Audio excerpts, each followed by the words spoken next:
For us in Malaysia, country that has no normalization with Israel, you mentioned just now that we must make sure that that policy is maintained, right? It's maintained in Malaysia and celebrated around the world as the higher moral stand. Okay, yeah, You know? that's the one that we want to spread out, make sure that other countries. We need to identify the means to be able to go in that. There are different ideas that will actually take us towards that. Thank you.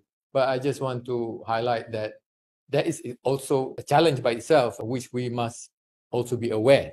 For example, it's Malaysia and Indonesia now it's under pressure actually for normalization, and one of the reasons is because of the economic implications. Some countries are offering money to invest in Indonesia, in Malaysia, if these countries change their policy towards Israel. And that is the reason why some people in Indonesia especially talking about openly about they want to bribe you. Yeah. It's bribery.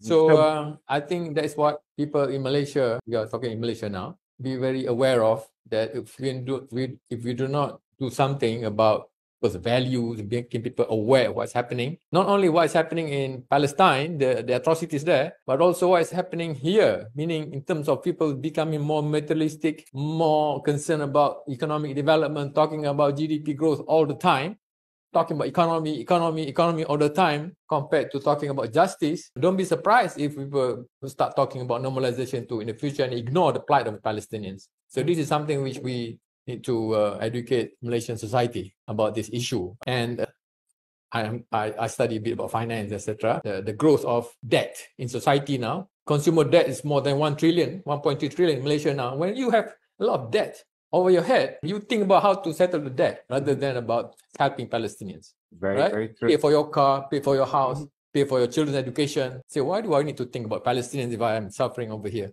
That's why we need to also talk about value systems in our own society in order to help Palestinians. Comment?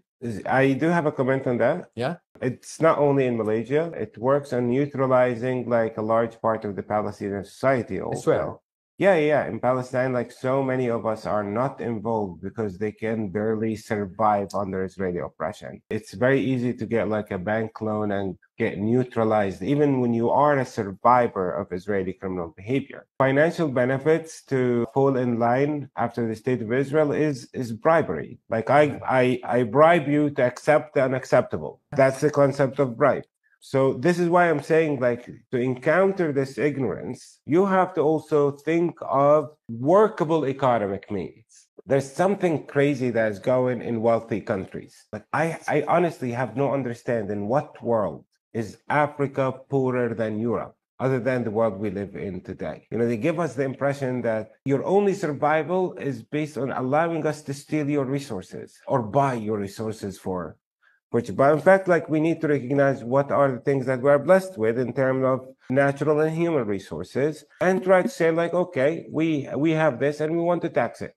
And the taxation will be pumped back into your society as like capitalist, consumerist, individualist societies in order to provide you with some education that you lack, moral education that you lack. You know better than me that economic influence can be used both ways. Yeah. Right now, it's used to support criminal and savage and racist behavior, but we can actually think of ways where the exact same tool is used for good. All right, great.